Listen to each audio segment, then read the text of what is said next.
Hello, everybody, and welcome in to Geek with me, where today we have a fun show lined up. Star Wars Maul Shadow Lord is off to a hot start with its first 2 episodes releasing. Obviously, there are currently humans further away than any of us have ever been. At least, maybe not currently, but they were within the last couple days. And Daredevil Born Again is halfway done. Season 2 is halfway done, and I'm so excited to talk through a little bit of all of that. I'm Colton Robertson. I'm joined by Joseph George. What's up, homie? Mm-hmm. Oh, what up, what up? Always a pleasure to be here. Oh, and it's always a pleasure to have you. And forgive me. I know it's been about, it's been a couple weeks since our last Geek with me, for sure. I'm not in as good a way as I was a couple weeks ago. I'm recovering from illness, and you can hear it. I promise that if you are tuning in for the first time, I do not always sound like this. Not far off, but not quite like this. Let's begin with some Maul. Star Wars animation is back, baby. Obviously, we got Vision Season 3 recently, but the last season before that was The Bad Batch Season 3, and that's much more the same vein as this animation-wise. How are you feeling about the return of Star Wars animation with Maul Shadow Lord? I think I've learned that every time a new animated show comes out, I say the same thing. Yeah. Man, they've reached the peak of animation. They somehow improved from last time. I thought they already reached peak. I had no idea they could make this animation style look even better. And this is the best it's ever looked, period. And I think it's because it is straying from strictly the Clone Wars elements. I think that there's a few times whenever, like, fire is burning or smoke is rising and even the lightsaber is spinning, and I'm like, this is not exactly what they've always done in this animation style, and it looks great. True. Yeah, I guess the lightsaber swinging in previous has always been very, I feel, buttery smooth, or it's very a very well-defined arc, but this is like, you see the motion blur, I feel like, a little bit, or it's more like Visions-esque, I feel like, and yeah, but man, I thought like Bad Batch was just kind of like, oh dang, they've reached the peak of this animation style, it can't get better, and then like I turn on the episode and I'm like, hold on, I'm like, wait a minute. No, it happens so fast, it's unbelievable. You're like, oh, like, we start on Coruscant, right? And it's just, I know that Coruscant has always been animated because it doesn't actually exist. See, I know that it's visual effects and that it is but it looks as real as it ever has in this animation format. And that's bewildering. It's so good. And, I love the return of Sam Witwer as Maul. That's I wasn't exactly weary of this show by any stretch of the imagination. I trust this era of Star Wars animation. We've spent a lot of time right here post Revenge of the Sith, immediately after the fall of the clone, or immediately after the fall of the Jedi in the Clone War. But it feels like you could dogpile this era so much, but it's so fruitful just because it's all of them dealing with tyranny. Everybody is facing, not facing the Empire strictly, but one of my favorite things about this show is Wagner Moura's character, the inspector detective fella, being played by a Best Actor nominee from this year. What? That was the Secret Agents lead, is playing that guy, Wagner Moura, who's obviously been in a lot of other stuff, but that most recently. Okay. Yeah, no, they actually, one of the trailers revealed Wagner Moura was going to be in it like the day after the Oscar nominations, which is just such a sick way to like promo it. It wasn't like strictly because he was an Oscar nominee or anything. It just, I think it just kind of happened that way, or like maybe they pushed it up. But regardless, yeah, Wagner Moura is the detective guy, and the fact that his side of the story is so grounded, and so noir. And so, like, it feels, Blade Runner-esque, but, even some of those, like, I don't know, The Long Goodbye and these, like, PI movies from like the 70s. It feels like it has a little bit of that going for it, and it's just a Star Wars version of it, which is super fun. Mm-hmm. And yeah, one more thing on kind of like the animation style, and kind of it's so good that it got me to realize that like back when I was watching like old cartoons, like I'm thinking of like Dexter's Laboratory. Yeah. You look at the characters themselves, and you can clearly tell that they are the only animated part of the slate. Like the background is static, like it's not moving. 2D and you animation. can like, yeah. And you know how like if something was on a shelf that was going to be picked up, you could like tell before they even picked it up because it matched, like it had that different kind of contrast. I think we've reached a level where everything is just rendered in like there is no difference. Like it is just rendered in full 3D space. So it's like animation is it feels different. I don't know. Like it feels like just a whole different ball game like now, and it's almost like where is the line like between CGI like Avatar, right, and this I feel like you could motion cap and just do the same thing. I don't know, it's almost equivalent now, which is weird. No, like when it comes to the VFX, and that speaks to the evolution of not only animation but the evolution of visual effects. Like at what point, like I said a second ago, Coruscant has always been animated. Mm-hmm. We've never seen, the only place I think we've seen a practical Coruscant in any regard is Andor. I think I'm pretty sure every exterior elsewise, at least in a wide format, was pretty purely CGI. I might be talking out of my ass, but I'm pretty sure. And it is interesting to see how far we've come, where, you speak to the Avatar movies where those are animated characters. Obviously they are being played by a person who's being motion captured, but technically it just costs more to do that. You know what I'm saying? Like that's just an added layer of expense.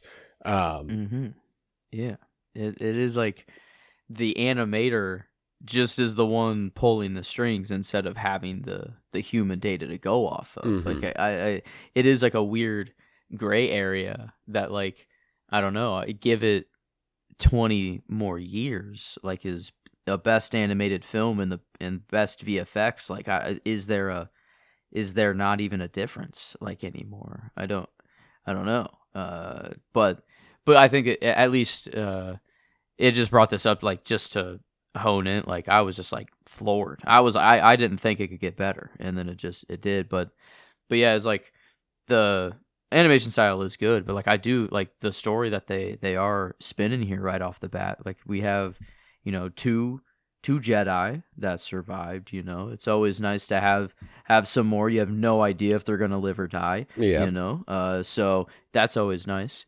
And then like, yeah, the mysterious Jedi is played by Mr. Allstate, which is kind of crazy. Yeah. Which I don't know. I haven't really heard him speak much, but I did not get that from the voice. I got that from. He does have a really deep voice going on. That's funny. I hadn't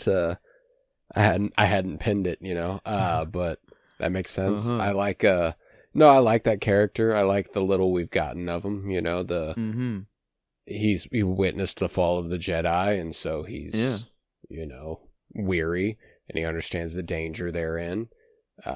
Very, very trusting of people, to his, I would say, detriment,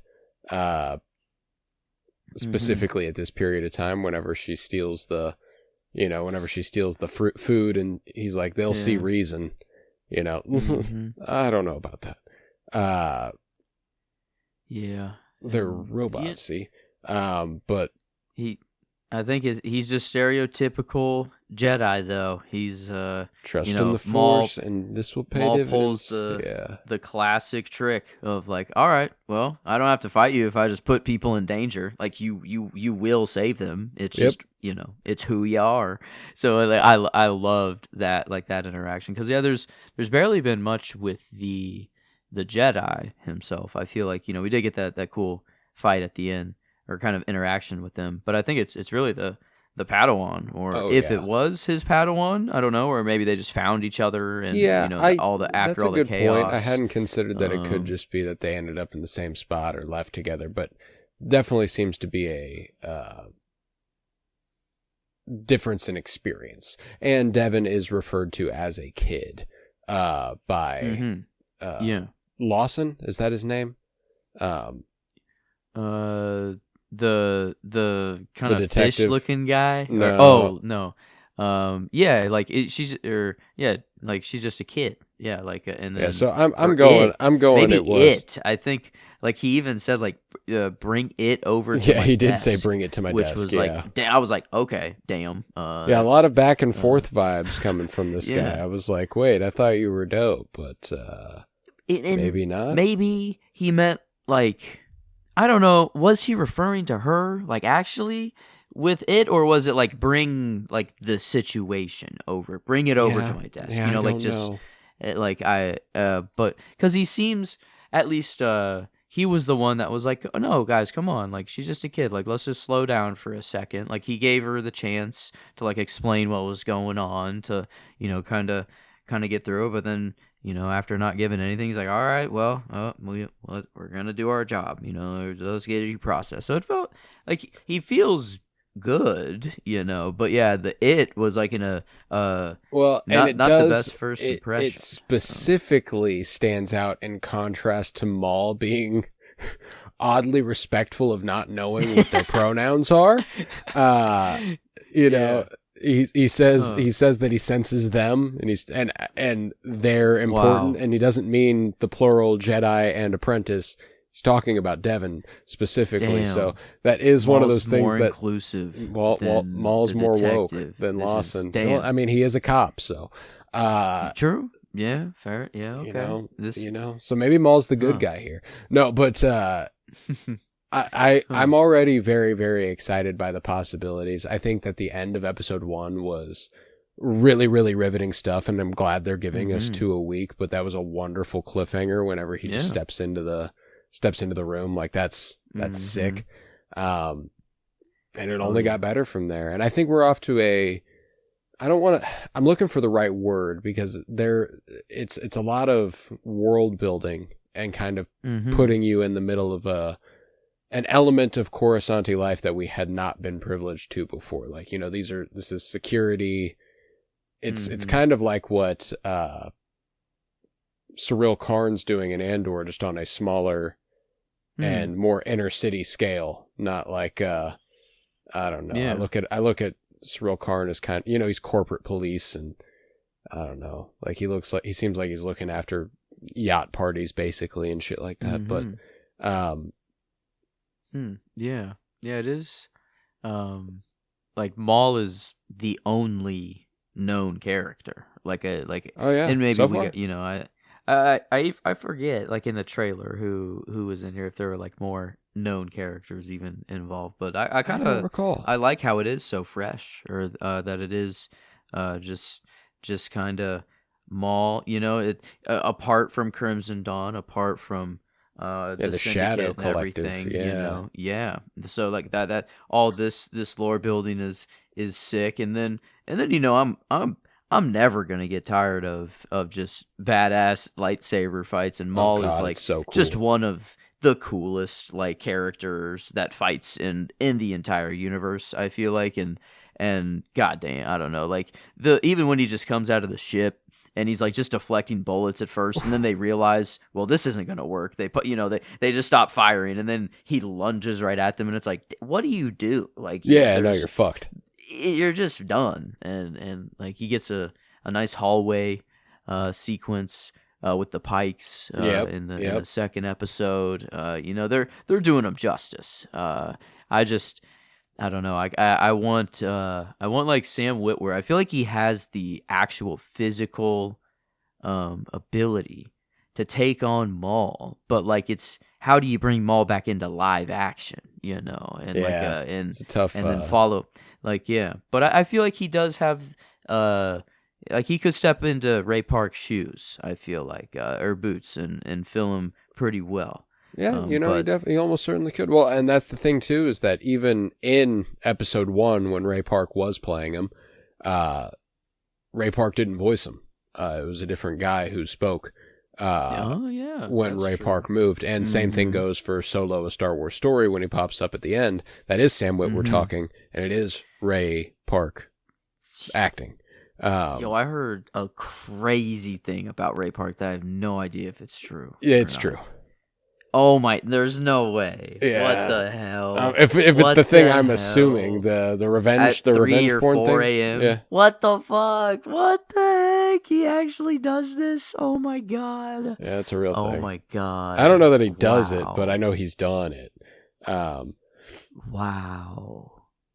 Damn. That's just just go ahead and look up Ray Park controversy for anybody who's curious what we're talking about. It's a real. I remember I was deep in the weeds of Star Wars Twitter when that happened. And yeah, wow, you caught it live. Yeah, I caught it live. Yeah, it was a lot.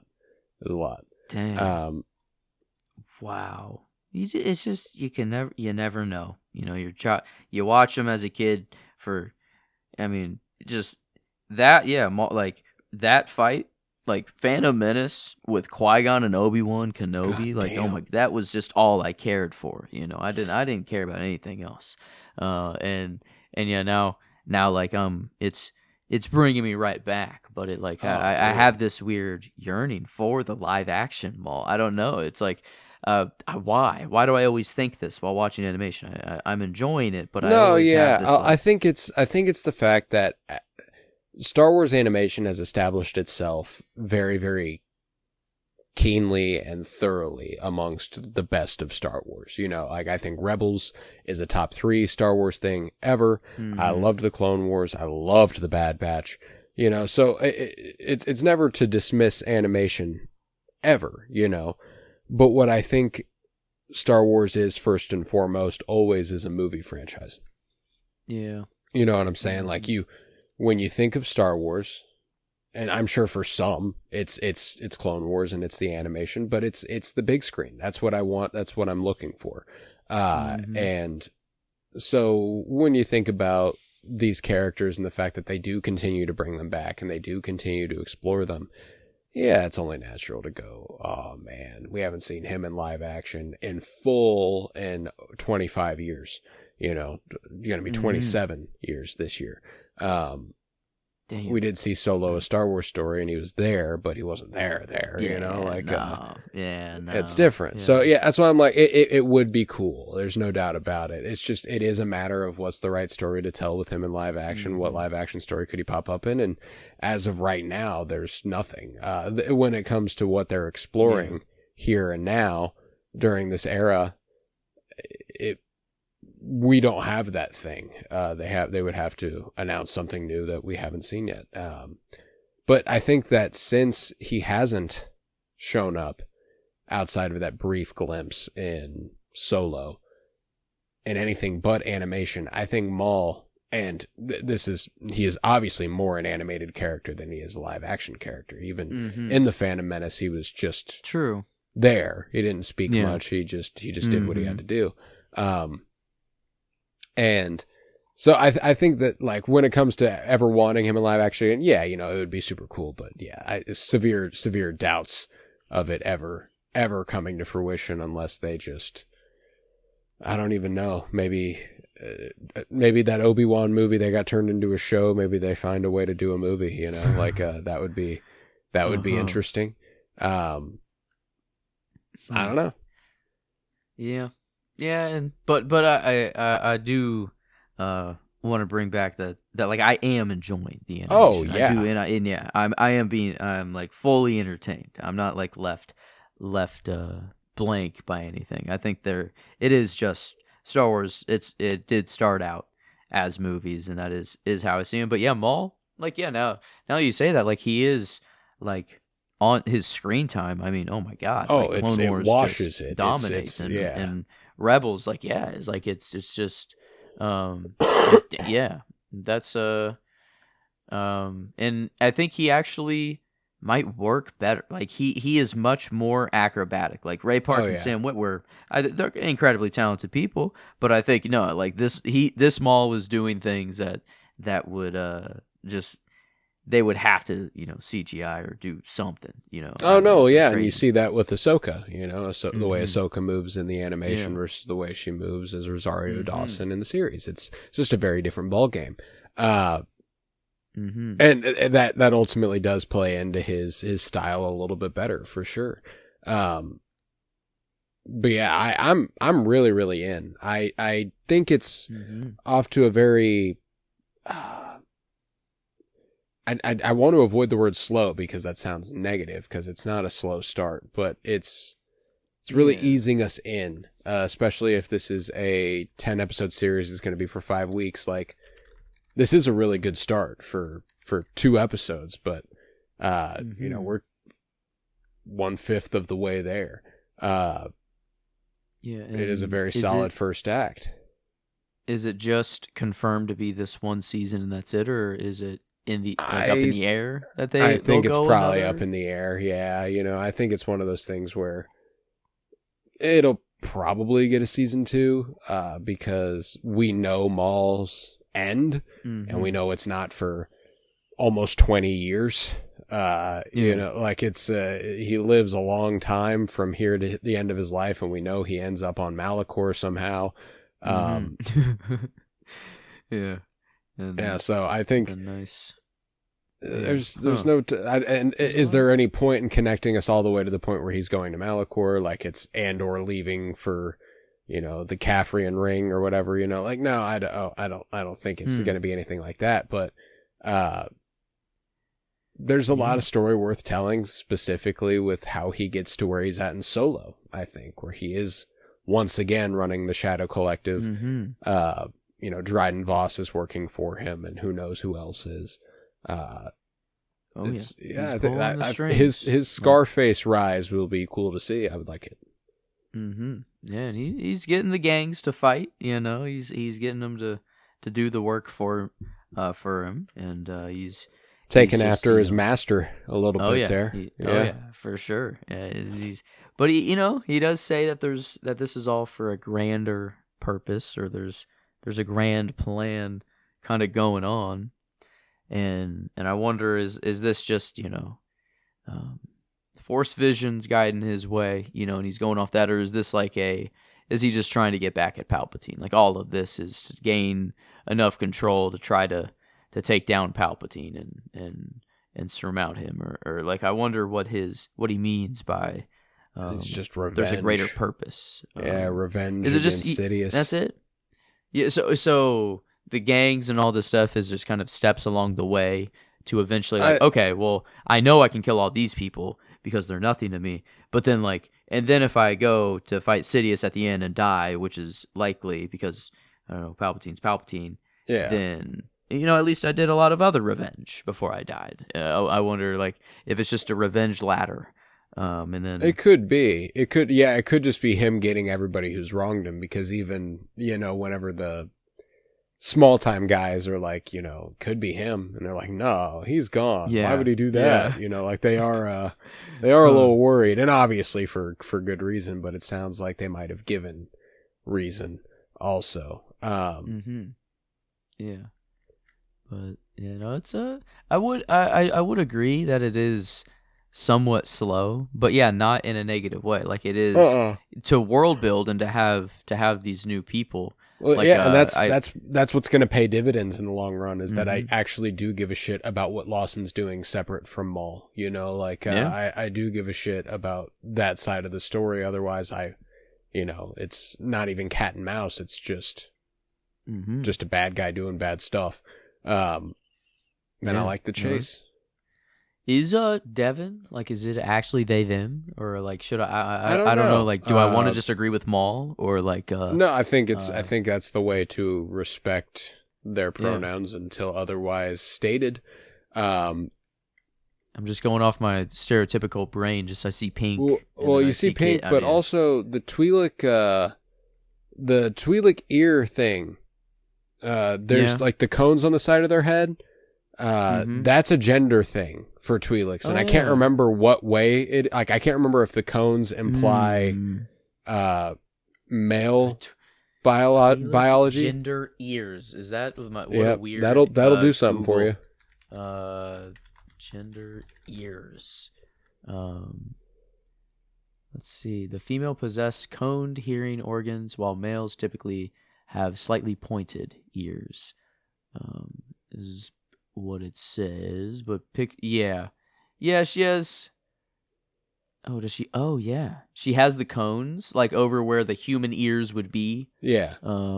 Yeah. Then that is female. Then for Twi'lek. Female biology. Okay, cool. So yeah, that's why I was like, I wasn't sure if that was one way or another. I know that one of my frames of reference for that is Hera, who often covers hers up. True. Yeah.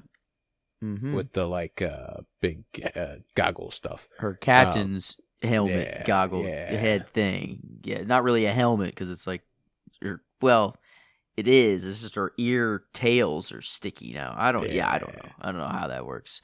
But yeah, no, it was slow, but in a good way, like very good way. And yeah, I'm very. Rook cast I was pulled in. Some of the Mandalorians in this bitch. You like to see that. True.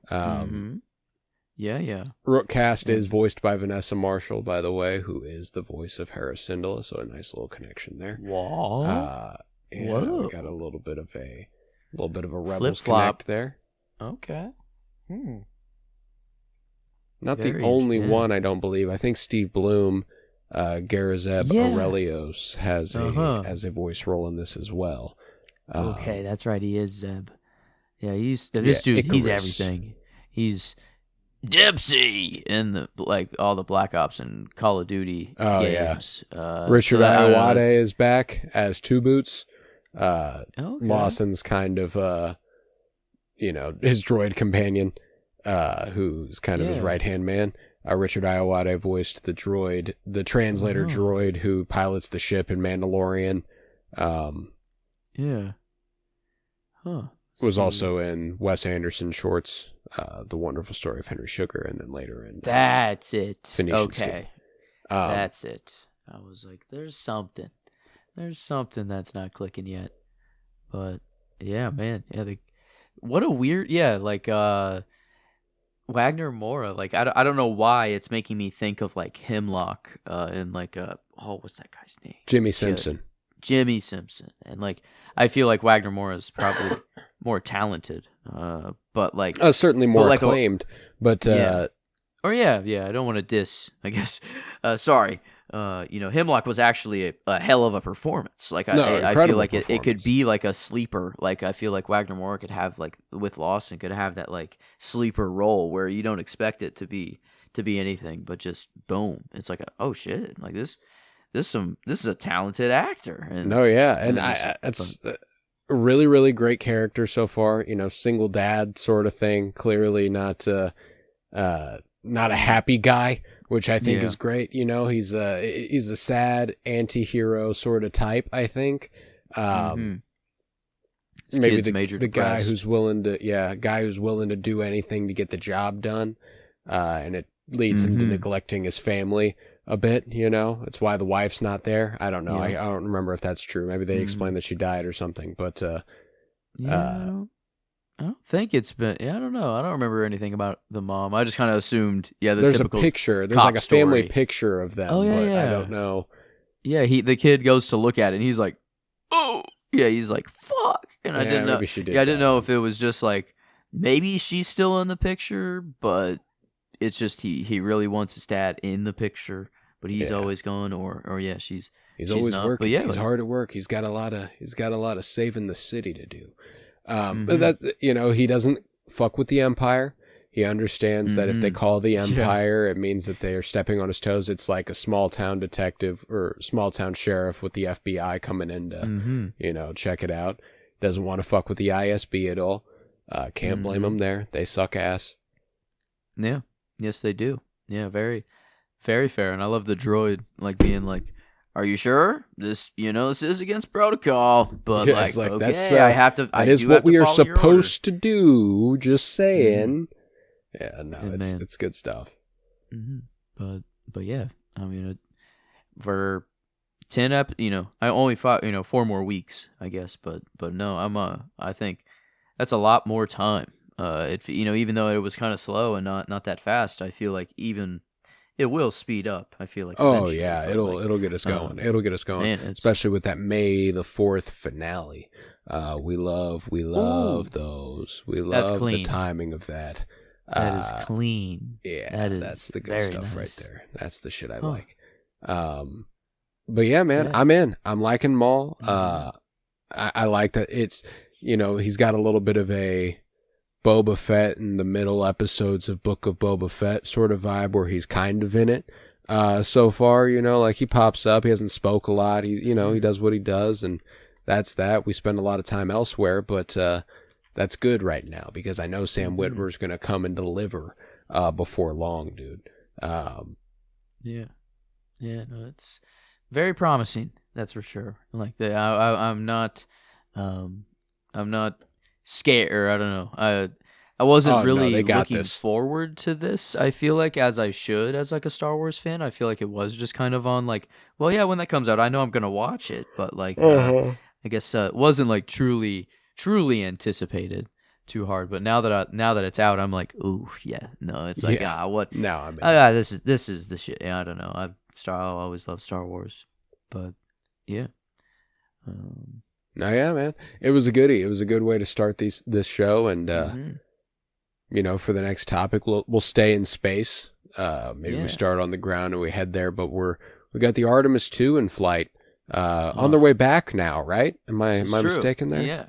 April 10th will be when they splash down again. So they still got a couple tomorrow and the next day, at least on recording. Well, I guess in possibly release date here too as Yeah. well. We're just pushing it right out, but yeah, they'll splash down on the 10th. So 10-day mission, and man, I really thought them pushing it to April 1st. I'm like, this can't be real. Like this is it's the cruelest April Fool's joke of all time. But even NASA, like a S&T alumni, came in to talk, and he literally, like, the engines that are on the Orion capsule, so like what the astronauts are in right now, Yeah. those engines were made by him. That he was the lead engineer for every Whoa. engine on that like their spacecraft, and like so That's that was like, sick.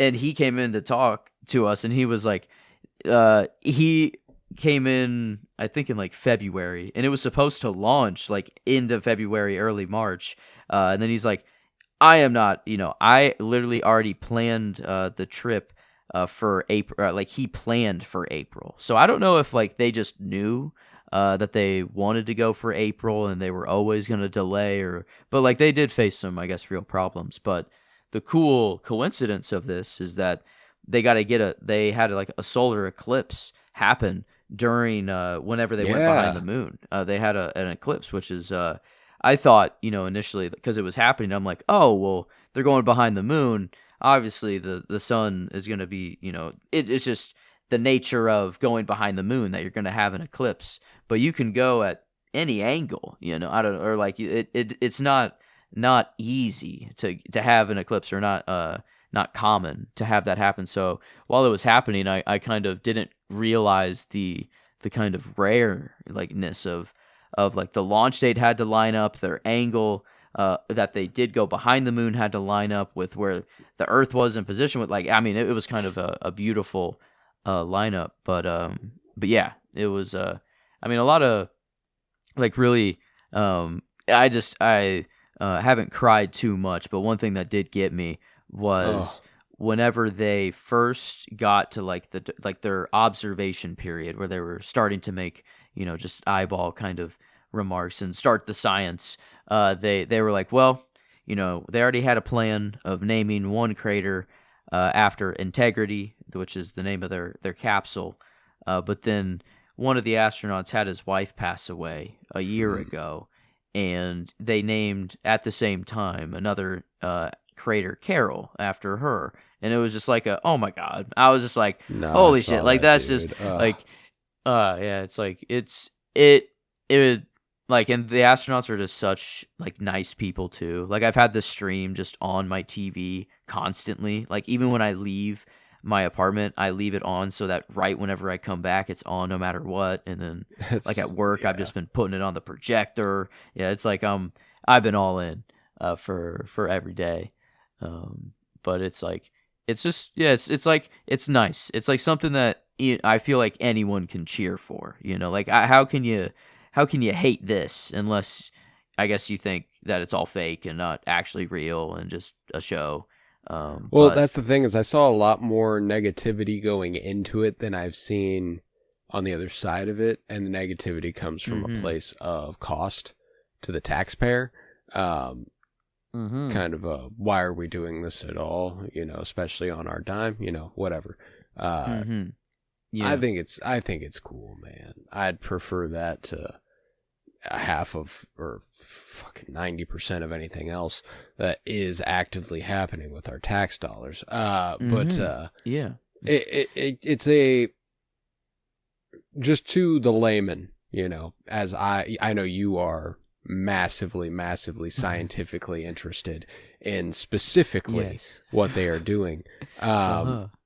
From a human level, you know, from just a one of the things that I've loved seeing, and it's, you know, it can be corny and it can be whatever, but it's a hopeful thing. It's really fascinating to see people watch these people do something that's never been done, and we know it's never been done, and it's in the spirit of adventure, in the spirit of exploration, and in the spirit of discovery. And it's been nice to see something very collectively inspire, which I don't think we've had the pleasure of seeing on quite this scale in a very long time. Yeah. You know, I've seen online reactions to, you know, for example, naming the crater after Carol, the specific location of it being so that, you know, we've never identified it from the ground, but we have discovered that it is visible from the ground. At certain times, in certain spots, you will be able to see it, which just adds a layer of romanticism to the idea that they specifically found one they could do that with, that it almost is still a private thing while still being, you know, intimate and a genuinely beautiful gesture. I've seen people react to it, you know, with comments like he really loved her to the moon and back, and you know stuff like that. And it's like that's fucking adorable, you know. And I love the way that people are being romantic about it. I saw a picture of a little, you know, and who knows when the picture was taken, if it's just being captioned, whatever. I choose not to be cynical about these things. I saw a picture of a little girl, and the caption was, "There's a girl up there. She's pointing at the moon." You know, the little girl's pointing at the moon, and it says there's a girl up there. There's, you know, some of the images they're releasing are fucking beautiful. And one of them was that it was a picture of one of the women astronauts, and her braid is like coming down towards the camera lens, and she's looking at the Earth. And it's fucking gorgeous. You know what I'm saying? Like it's an absolutely all-timer of a photograph. And again, it's just deeply, deeply inspiring, and it's so beautiful. And, you know, the zooming out and kind of seeing everything and realizing that there's this miracle of a place that we exist in. It's magnanimous. I think I saw something one of the astronauts said that was like, you know, you guys are talking about it's like, we're all the way out here, we're so far away. And he's like, I need you to know we're closer to you than we are anything else. You know, like what we have down there is a miracle, you know. So like take care of that and recognize its beauty. It's really awesome. Yeah, he said I think it was Victor, the captain, and he was saying like that, you know, we are obviously on a spaceship, you know, booking it through space, you know, at upwards of 1,000, sometimes 6,000, sometimes 17,000 miles per hour.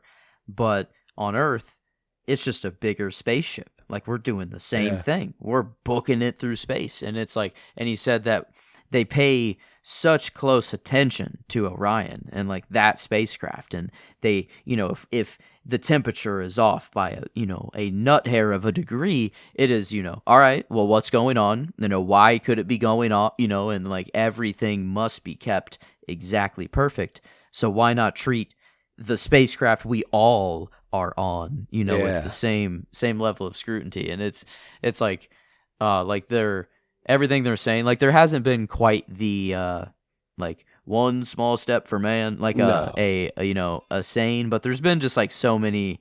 It has just been inspiring, or very like very hopeful, very a nice thing to cheer for in the background, and just to like be very happy about in a time where it's I guess the Donald actually came on, and actually talked to him for a little bit, and goddamn was it the most like awkward part of the whole flyby so far. It was like there was the longest awkward pause of all time, and like then they blamed it on them getting disconnected, but Trump just definitely didn't know to not talk. Like he just like it was his turn, but he just like didn't get the idea. And it was like, I don't know, it was very, very comical, that part. But everything else has just been like, oh man, this is just like my shit. This is what I live for right here. So yeah, and NASA, please, very, very, I say with my hands pushed together and look, and very begful. They are coming to my school next week, Friday, Saturday, and they're handing out a lot of money for the aerospace students, and I really, really hope they pick me. It'd be a very nice to live on NASA's dime right now. So thank you to taxpayers as well. I guess that is coming from the taxpayer dollars in some pipeline. So could possibly fund me for the next couple years or so. Would love that for you. Looking forward to that. But yeah, gave me mega inspiration. Or I'm gonna be very prepared for this event, and I hope I don't know, the excitement, like even like at work. No one really cares to like put it on, but like the second I walk in there, I grab like we have like a projector that's kept in there, and I put it up on the wall, and it's like I'm not gonna miss a moment of this flyby and of these things. And but yeah, it's been a very nice. I love that it is like a 10-day mission. I get 10 days of this. It's like it's not. It's a good week and a half. Yeah, it's been awesome, but yeah, that's I think at least all the cool things I think that have happened. They woke up to Pink Pony Club, I guess, one morning. They did. And they did wake up to Pink Pony Club. Denzel Curry became the first rapper played in space. Oh shit! They woke up. I didn't catch the Denzel wake up. What that's awesome. Yeah, they did. They listened to a Denzel Curry song at some point, which is a funny. Funny historical mark for a rapper. Yep. It's just that Denzel Curry was the first rapper to be listened to in space. Of every rapper. I love Denzel Curry, No, yeah, but like Denzel Curry. But you wouldn't think the first rapper ever in space would be Denzel Curry. But hey, that's awesome. You can even submit the next wake up songs for Artemis III. So they're taking suggestions, I guess, from the people. Beautiful. So what's the idea there? Artemis 3 would it do the same? I'm assuming it wouldn't do the exact same thing. Would it go even further? Is that the goal? So surprisingly, they're not going far at all. They're just remaining in Earth orbit, and they're practicing the docking procedure with like the lunar lander that would be there. It originally Artemis 3 was going to land on the moon, and then Trump came in and kind of rewrote the program and actually kind of accelerated it a little bit, like gave it more money and actually more attention. And this was always kind of in the books. They wanted to do this in-between mission to practice this, but before they didn't have the funding to like have this mission, so they were just going straight to the moon and just kind of going for it. But now, yeah, this is so kind of anticlimactic. Artemis 3 will be just a low Earth orbit, and they'll They'll just kind of detach. They did this kind of already in Artemis II, whenever they were on their way to the moon, but they never fully docked again. They just kind of got close and then went back away and kind of practiced it a little bit. But in Artemis 3, they'll actually fully dock and then just kind of have that test and then come back down and splash down. But then Artemis 4, we will land on the moon and then walk on it again. And then land on the dark side as well. I suppose I hadn't realized how. And don't get me wrong, I understand that there are very, very few people who have ever done it. Mm-hmm. But I didn't realize just how little it's been done. Like, one of the interesting things that I hadn't realized was when they announced that the Canadian gentleman on board the Artemis II is the first non-American to leave Earth's orbit. Like I hadn't realized that when we won the space race. I hadn't realized that when we won the space race, everyone else just fucking stopped. They were like, "Oh, that's that then." Yeah, it's like truly the taxpayer reason like went away. It wasn't like a countrywide like we want to do it first, or like that was just over. So like the only reason we're going back now is that if we do have goals of going to Mars, then like a moon base actually makes sense like now. Right. And like actually, establishing more things in space is just going to be necessary. So it's like, I don't think it's, it's not a Cold War reason here. I think it is, I hope, much more. It could be space dominance, and that's actually what's being played right now. I don't think so. This mission feels, I don't know, it doesn't feel like that's the one that could be someone else's goal with it. Yes. Yeah. It's not, doesn't feel like the goal of the mission itself, but yeah. Yeah. And like the space station, it's going to be decommissioned here soon, but it's like, there's a Chinese capsule, a Russian capsule, a Japanese capsule, a United States capsule. It's like a Canadian. It's like it's the whole world coming together to keep that thing going for so long. And it feels, we do have treaties that say space is untouchable, that no one can own it, that no part of the moon can actually be owned. If there's anything that we've seen evidence of, it's that we are really good at respecting treaties and boundaries and general, understood agreements amongst countries. It's definitely something that the current leadership of the United States understands and respects. You can see that on any day, really. Yeah. We could probably bridge Apollo that. Landed on the moon, they did plop a flag immediately down. It was like, it wasn't it wasn't an Earth flag. They weren't bringing, any it was, flag. it was the cold. It was that Cold War reason. It was like it was a race and we won it. So they were like, hey, we got to claim that victory. But it was like, all right, guys. Ever since when we've been like, all right, guys, it's okay. We did it first. You guys we're not going to take it. Don't worry. Yeah. Can't wait for the rug pull on that one. Yeah. There's, and of all of the conspiracy or talk, like, even with how much I'm into this, I could still believe that some of the footage of the Apollo missions wasn't real. But I still have full faith that the missions themselves happened. Made it to the moon. Yeah. The events themselves took place, but maybe some of the footage or pictures that were shown weren't 100% actually on the moon. But there's we did that shit though. Yeah. So that's just, it's been done. It's crazy. We did it again. We didn't quite land, but we went further than we've ever gone before. Pretty sick. I don't know exactly if they met all their science goals, or like even they were looking at like the color of the moon and trying to understand the surface material, I guess, better. And through amoeba. I don't know what amoeba is still, but I've heard that I don't know how many times. I just haven't made the Google search for it's something to do with color.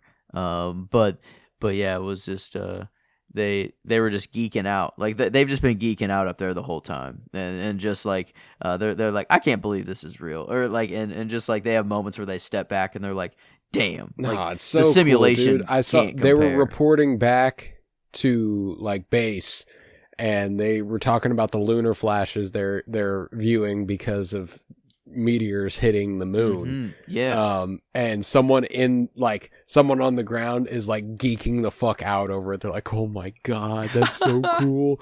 Oh, I love that.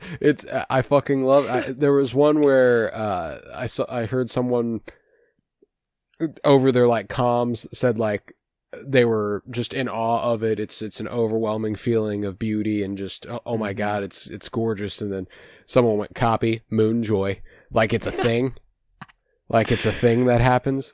Yep, that's Moonjoy. Copy. Yep, Moonjoy. Expected. Yep. This is fully copy within. Moonjoy.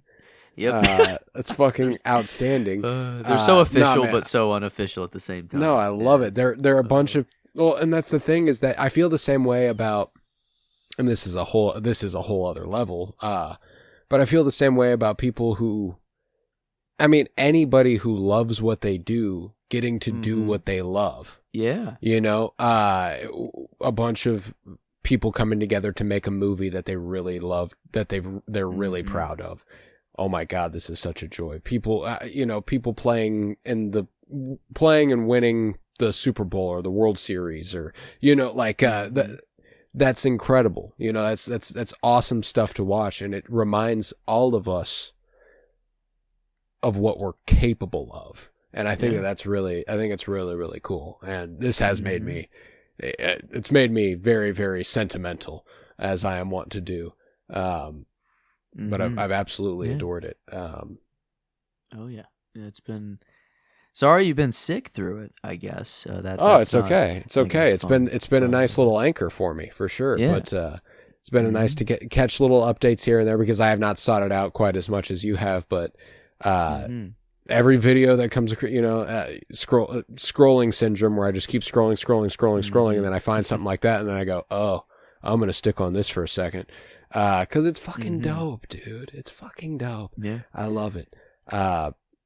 And it's a very, very positive and nice thing to be looking forward to right now. And something that currently is on that doesn't exactly reflect the most hopeful aspects of current livelihood in America is Daredevil Born Again Season 2, which I gotta give it credit for that. It's kind of incredible how on the nose it has the capacity to be. It makes me very, very happy to see it be so on the nose, not happy that it's something that isn't very fictional happening in my superhero stuff. Yeah, it's kind of like I think it's more and more unavoidable, the state of the world. Like I think just the more it heightens, the more the media just kind of, you can't make anything without, kind of having acknowledging this. Yeah. And I don't know, at least this story though, like it's not like they're bending it so much to fit the narrative. It's like it just it's fits. just what the narrative should be. Yeah, it's unbelievably good. Daredevil Season 2, Born Again Season 2, I should say, as Daredevil Season 5. It's been hitting the ground running for me. I absolutely love it. Yeah. I appreciate that it took a little bit of a leap between seasons 1 and 2. It just assumes you understand that stuff happened, and this will feature some spoilers for Daredevil Born Again Season 2. We are halfway through, 4 episodes deep. It's been really, really nice. I love that Karen and him are together. Yeah. And that's just a fact. Just, yep, there they are. Season 1, she was like strangely absent. She wasn't around hardly at all. Season 2, they're like, she's with him. They're training together. She's in the show again. And you're like, okay, fuck yeah, let's go. And she's really like, I don't know, like capturing that one. Yeah. I was going to say ICE agent, but the task force. Yes, Task Force 8 guy. Anti-Vigilante Task Force, AVTF. Yes. AVTF. Yeah. But yeah, she like, she's like, let's just fucking kill him. She's like, come on, dude. Like, I don't know. Like, maybe I think actually, I think we this is a war, and Matt has to be like, Karen, like, like, we can't kill him, like that. I don't do that. That's Karen. Yeah, no, I love it. It's and I appreciate that. It's one thing that I was curious about when it came to Born Again as compared to the Netflix Daredevil was how much it assumed your knowledge, your understanding of what happened on Netflix carrying into this. Mm-hmm. And I appreciate that it just assumes Yeah. You know what I'm saying? I appreciate that it's just like Karen. I appreciate that they mentioned Frank Castle and they tell you about Frank Castle's history with Karen and how they don't tell you. They just assume you understand that that's why she has a little bit of like I get it. I get what he's up to. I understand because they're homies. They particularly click well. And I appreciate that. There's a lot of promo right now. Jessica Jones will be in this season of Daredevil, Born Again. Oh. And she hasn't shown up yet, but she will be in it, which is, again, a pretty massive carryover from the Netflix Marvel universe. And it begs the question, will we see Luke Cage and Iron Fist and other New York-based vigilantes who have been directly in contact with Daredevil? It makes sense, Yeah, Swordsman. He's the real, like, the other vigilante that's, like, he's so cool, and just so, he reminds me of, like, V for Vendetta with, like, how dramatic or, like, how much of a show he's putting on. Like, when he's in court and he's like, for the elegance, or I don't know, whatever line, he had like a line as he was going out. Yeah. But then he like is telling Matt like, I gave Karen the account number, whenever, whatever. Take whatever you want when you need it. Yeah. Yeah. Like, you're good, dude. So it's sick. He's been funded fully by the Swordsman. And he's like, he's on his side. And yeah, it's like, I feel the new White Panther kind of coming alive, or the it's not Panther, it's is it Panther or what? That doesn't sound right. No, it's not White Panther. What is the old vid? Yeah, the vid. Yeah. God, oh my God. Is it White something? I don't know that it's White something at all. White Tiger. It's White Tiger. Okay. Yes, White Tiger. The new White Tiger that's taken over. Not, concerned of wearing a mask at all. Kind of very vigilantism, but open. Open vigilant. And I don't know if she's full blown vigilante yet. Maybe she will decide to hide her identity, but I don't know. I think it's that's maybe what this is leading to, is that that Matt eventually will not don the helmet, or maybe he'll still wear it for like protection, but it'll just be so well known that Matt Murdock is Daredevil, because like Fisk already came out and said, like hunt Daredevil down and put the hunt on him, but now saying. Matt Murdock's a hero. Matt Murdock, saved my life. We must hero, find him. Yeah, and all that. Like, I think it will come out to the public that Matt Murdock is Daredevil in some way, whether that is planned from Matt's side, and like that it's like maybe they see that as like a strategic counter to this whole thing to show how fake Fisk is. If they can prove that Fisk knows. And that he was like playing it, then I don't know if that's like how it comes out, or if that's where they're going.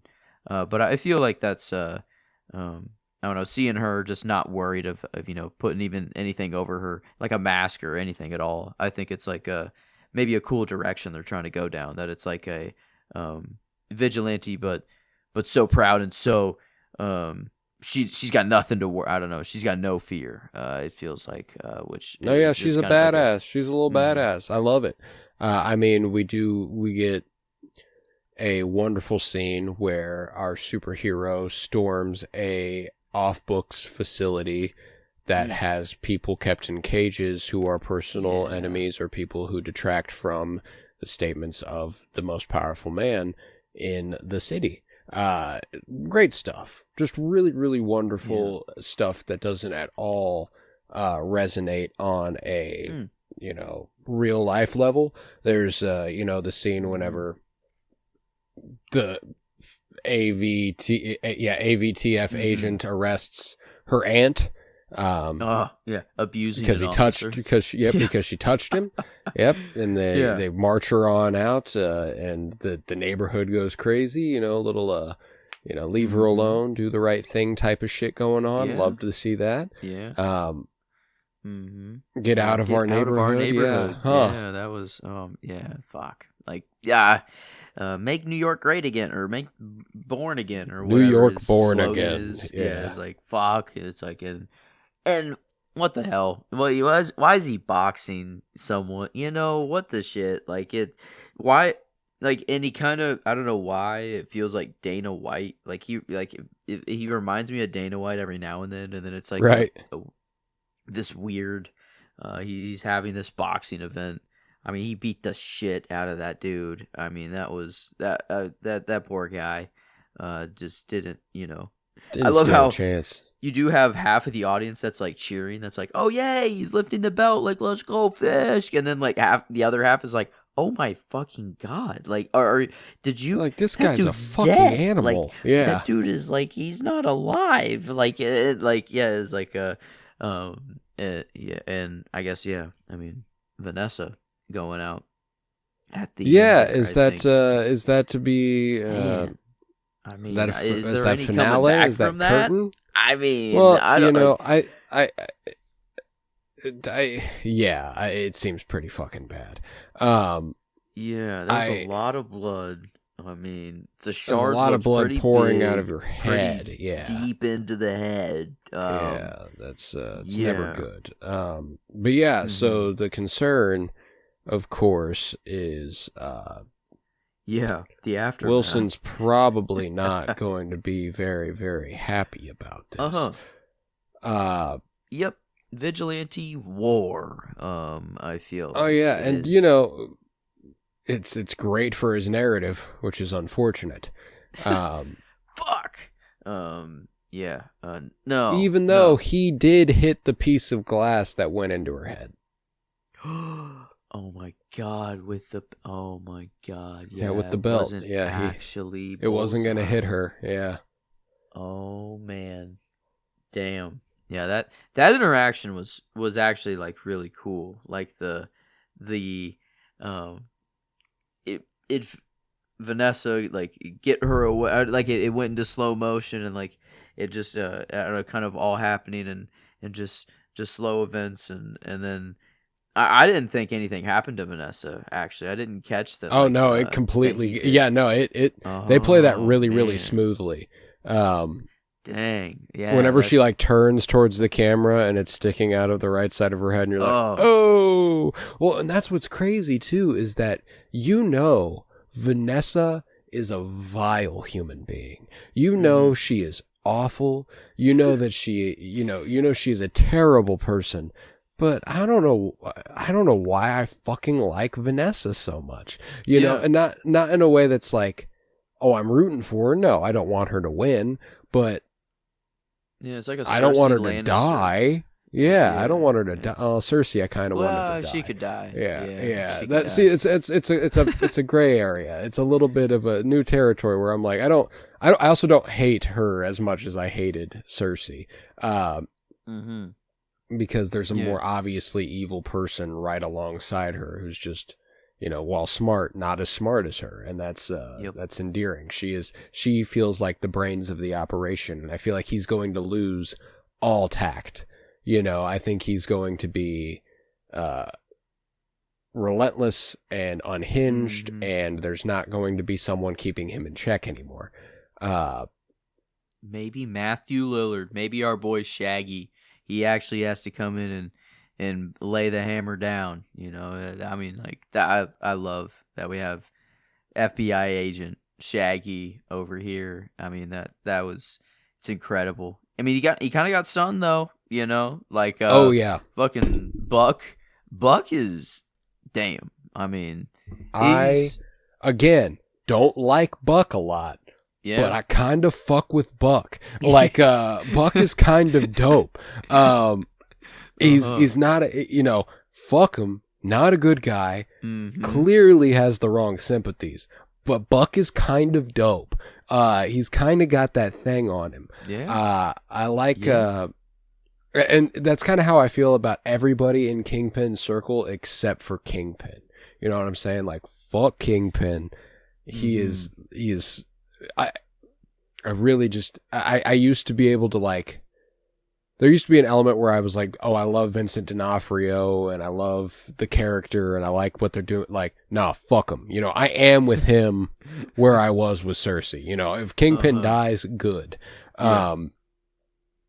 But obviously he's not going to. And again, I don't really want him to, that just narratively. I want him to stick around to, instigate some more. But, no, I love what they've done with that character and his circle, you know.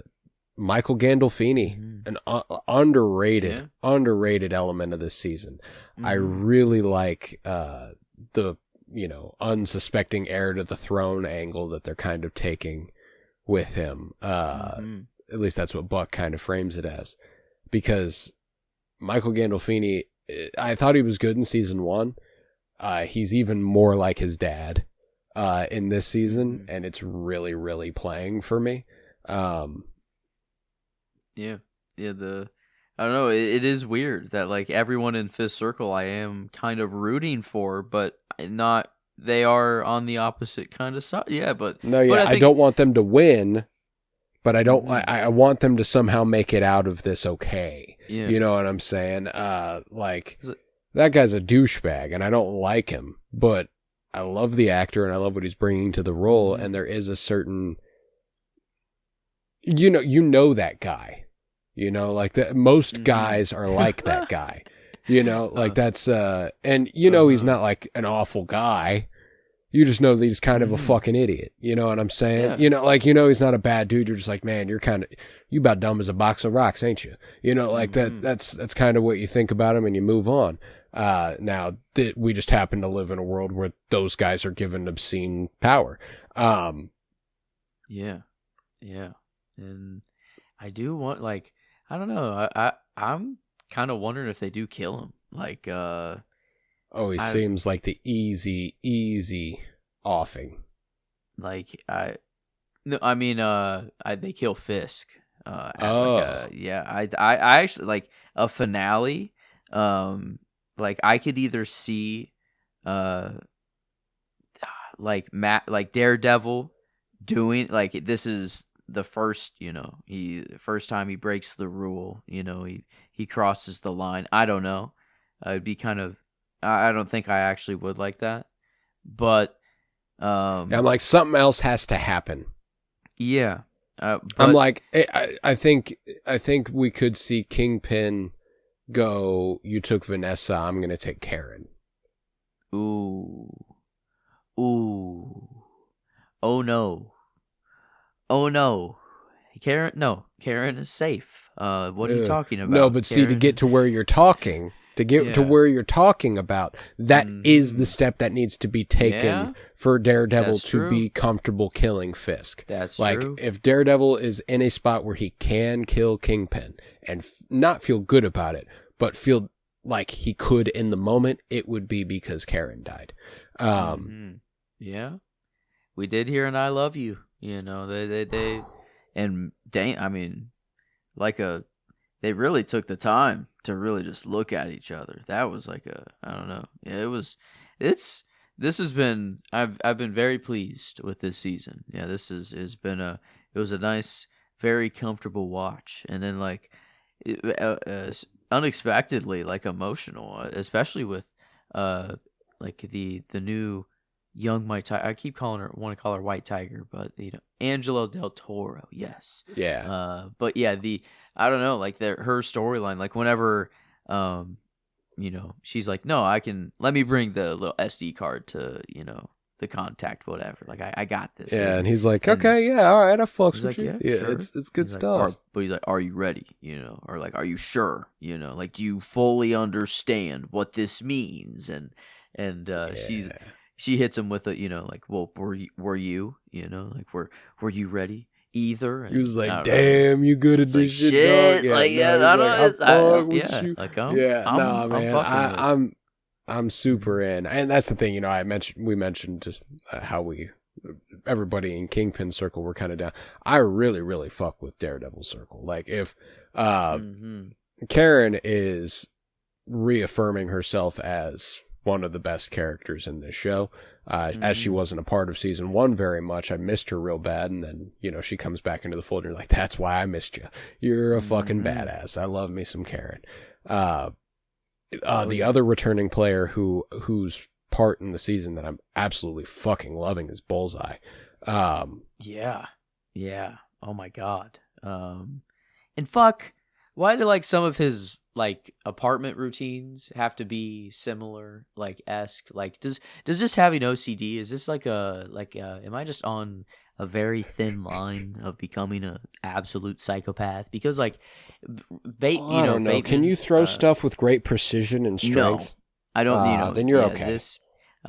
No, I can't.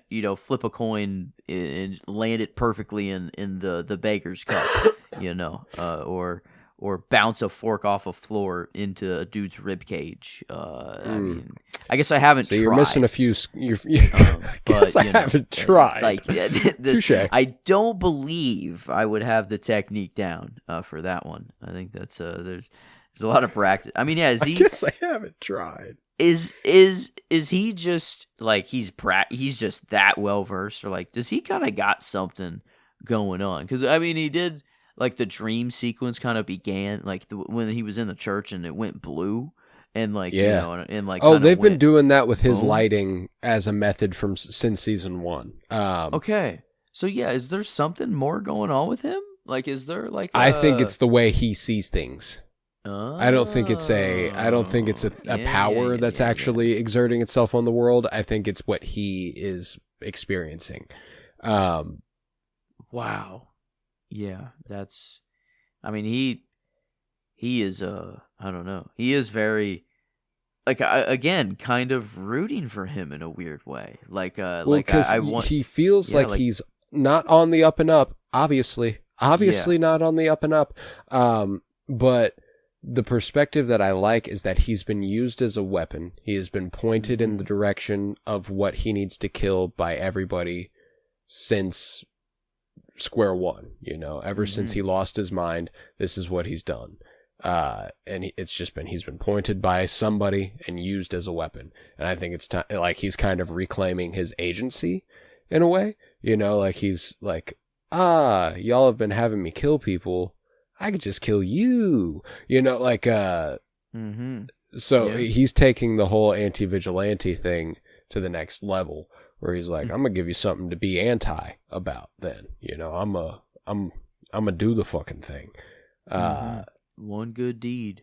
Yeah, he's and I don't know, that poor neighbor, just getting like roped into that, and she's like, "What are she thinks he's purely innocent." And what are you like, doing what to the my fuck Tony? is going on? And it's like Daredevil saying like, "No, we can't kill Fisk." Like, what do you mean? He's like, "I'm gonna fucking do it, dude." And like the neighbor had to be like, "What the hell is going on?" But, who the fuck do I live next to? Yeah. Damn. Well, and one thing that this season has done a lot more for me than the first season did is I really want to rewatch the Netflix show, and I haven't done that in a long time. And it's not because I feel like I'm missing something, not by any stretch. I think it's done a really great job, but it does feel like it's recapturing the old ways, as it were, while still blending it with the new and distinct approach that season 1 seemed to take. Oh, it'd be so nice to see Foggy again, and just all three of them just together. Well, and I can't imagine how much on rewatch that would make the beginning of Born Again hit. Oh, yeah, no, that's no. Like I was completely like I hadn't watched Daredevil in a few years when Born Again started, and it kicks off with that, and I go, oh, fuck. It was more of a shock. Like it was like, holy shit, this is what we're doing. And instead of a. Now in context, if I watch the whole thing, that's gonna fucking gut me. Damn. Yeah, that's really the only like the. It is revitalizing kind of the old feel, but just without Foggy. Like it's just kind of, it's, and I don't think there's any coming back from that one. You know, Vanessa, I give it a 1% chance. You know, I don't know, maybe there's something, I guess, of her coming back, but I think this is GG's here. Yeah, And don't get me wrong, like I'm cool with it. If I've come to realize that I'm really bad at reading moments like this. And the thing that made me realize it was Peaky Blinders. There's an episode of Peaky Blinders, and I won't spoil it for you, but someone very important gets shot, and they don't let the moment breathes for a second, and then the episode ends. And you go, oh God, I wonder what happened. You know, like I wonder what happened immediately. And then the next episode concludes and they've been dead a week, and they're after the funeral, and you're like, oh that was the death scene then. Oh, my bad. And then there's one that happens later in that show where they get shot, and I go, well, that's what they did to that person earlier, so that person's dead. The next episode kicks off, and it's them pulling the bullet out of them, and you're like, oh, okay. So that's where I'm like, she could be in a coma. She could be dead. I don't know. I'm just going to, I read it as a death for now, but I'm not writing her off, as it were. You know what I'm saying? The moment hits like a death. I expect she's dead. But you know, Fisk's call an ambulance, and you know, the fact that she is relatively controlled on her collapse. Yeah. I don't know. I think it plays really well if she is dead, Fisk is going to go off the deep end. But I think even if she is in a coma, he's still going to. Anyways. Oh, he's still going off the deep end. Yeah, like either way, and that's why I'm like, I could see it going either way. And Vanessa has always had the tendency to, kind of pull that side of Fisk out of him too. Like, kind of not egg it on, but like when it does show itself, she doesn't shy away from it. She doesn't go, oh, let's not do that. She's like, yeah, that's what you got to do. You know, like, yeah.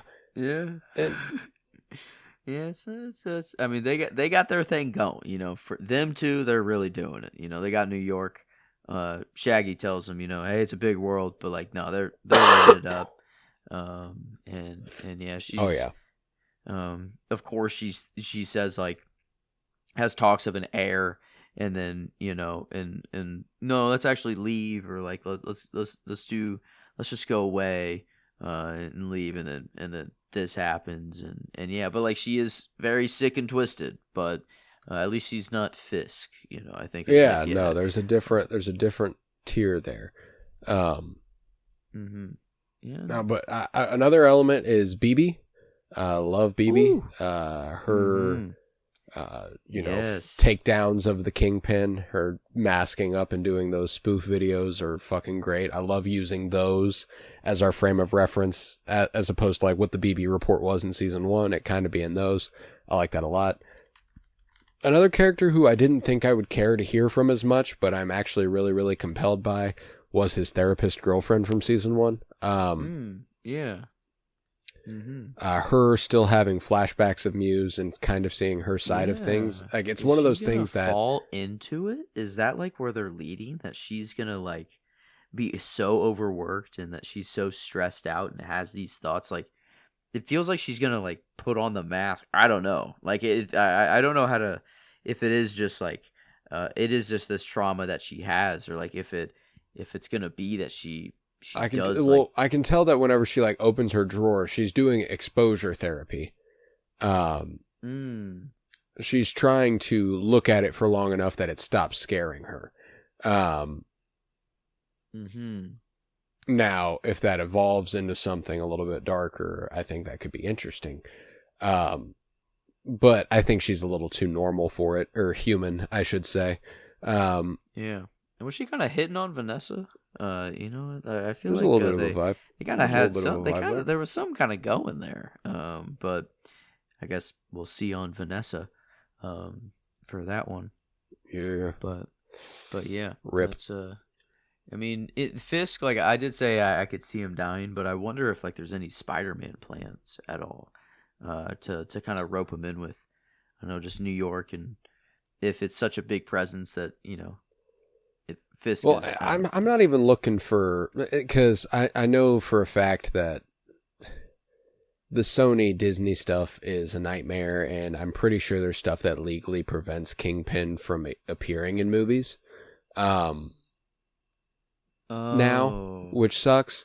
Damn.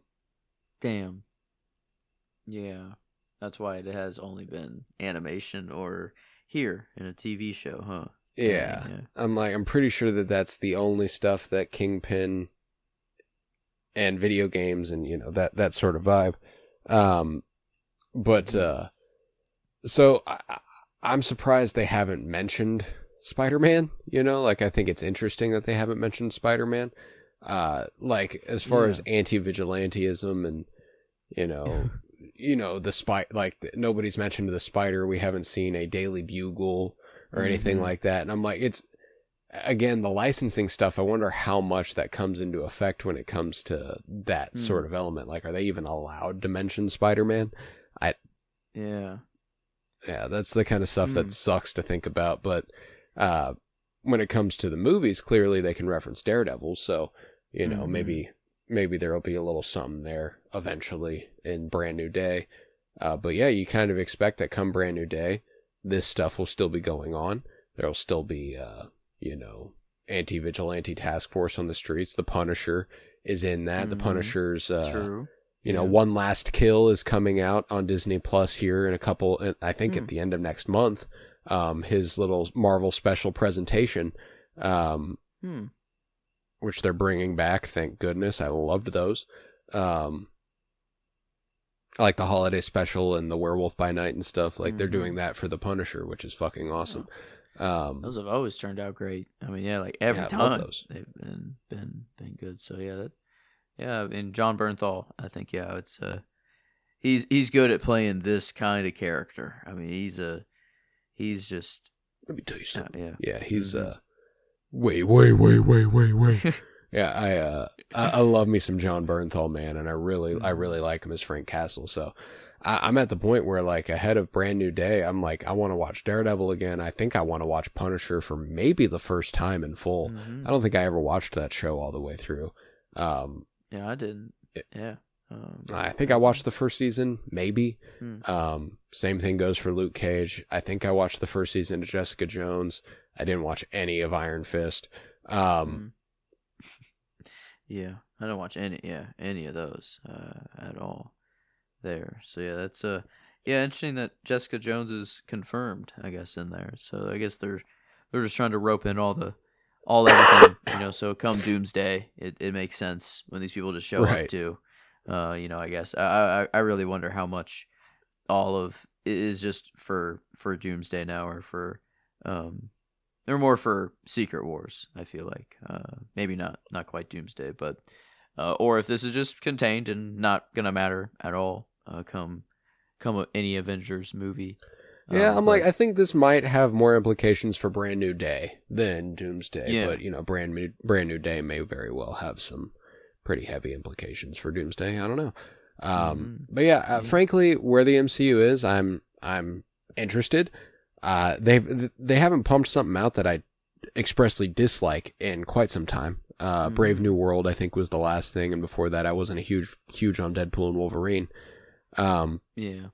True. But I didn't hate Deadpool and Wolverine. I thought it was fun. It was a good time. It was just not good. Brave New World, not good. Yeah. And I didn't like it very much at all. Not good. Yeah, not good there. But yeah, beyond that, like they've been on a really, really strong run. Quantumania, Can you believe Quantumania was like 3 or 4 years ago now? Like, that's... my God. Yeah, that, Jesus. That is... Was it 2022? No, that was 2023. Had to have been 2023. But yeah, it's been 3 years. 2023, yeah. Yeah, Damn. 3 years since the release of that movie. Yeah, but I mean, Thunderbolts, Fantastic Four First Steps, Wonder Man, Daredevil Born Again seasons 1 and 2. They're on a little bit of a heater that I can fuck with. It's been a lot of fun lately, and I'm really, really digging it. But yeah, I can't wait for the back half of Daredevil Born Again season 1 or season 2, and we'll be back to discuss it here in a few weeks. In the meantime, we'll be back as weekly as we can. We might go semi-weekly for Maul, but I think we're going to try our best to do it week by week. Maul Shadow Lord, I look forward to it.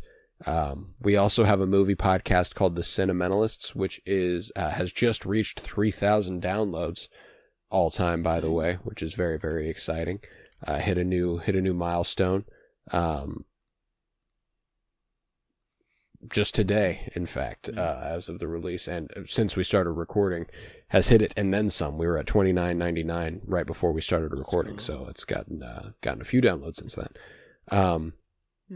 But I was just making an assumption that we'd gotten to 3K, and luckily we have. But Cinementalists, it's been a lot of fun. Our movie podcast is definitely where my passion goes. I really, really love doing that. And right now we're doing something called Watch List Maintenance, where last week we discussed Children of Men. Again, not super far removed from the moment, as it were, Children of Men. And we loved it. We absolutely loved it. And this Friday we are discussing At Eternity's Gate. Willem Dafoe plays Vincent van Gogh in a Julian Schnabel movie. Really, really loved it. Can't wait for you to hear our discussion about it. Goes a little bit more in the vein of that Artemis II discussion, where the Children of Men discussion veered closer to Daredevil Born Again season 2. Yeah, a little bit of a balance there. But yeah, great month ahead. Scooby-Doo 2, little Matthew Lillard connection there on 4/20. Can't wait for that. We got the Green Mile coming up. We're going to top the month off with a little Marty Scorsese in Silence. Super excited. So got that to look forward to on The Cinementalists. But with that, I think we can comfortably conclude it. I was Colton Robertson. I was joined by Joseph George. Thank you very much, homie. Oh, thank you for having me. It's always a pleasure to be here, homie. Oh, and it's always a pleasure to have you. And I'm going to do one more plug because I can't believe we didn't bring it up on air. We only talked about it off mic. Sure. Fire Pod with me, a Twin Peaks podcast. We did an entire first watch and rewatch of that show. I was rewatching it. Joe was watching it for the first time. If you've never seen Twin Peaks, it is the show for you. You got to check it out. And if you like Daredevil Born Again, you'll be happy to know that there is what I am certain is very expressly a Twin Peaks reference in season 2, episode 2. They show a blue rose, which if you've seen Twin Peaks, you know. And then the following dream sequence, already enough in and of itself, is partially in reverse. There are reverse elements, which is very Twin Peaksy. And again, if you know, you know. But again, dream sequences, very Sopranos as well. Sopranos, led by James Gandolfini, also, the father of Michael Gandolfini, starring in the show. So there's also that. But yeah, so Twin Peaks, that's the priority though. Check out Twin Peaks. You got to watch it. And then we have a podcast that goes with it, Fire Pod with me. But yeah. Round 4,500 as well, perfectly on the dot right now. Beautiful. Everything is aligning too much coming up daisies. Very well. I love it. But yeah, with that, I will now officially conclude this episode.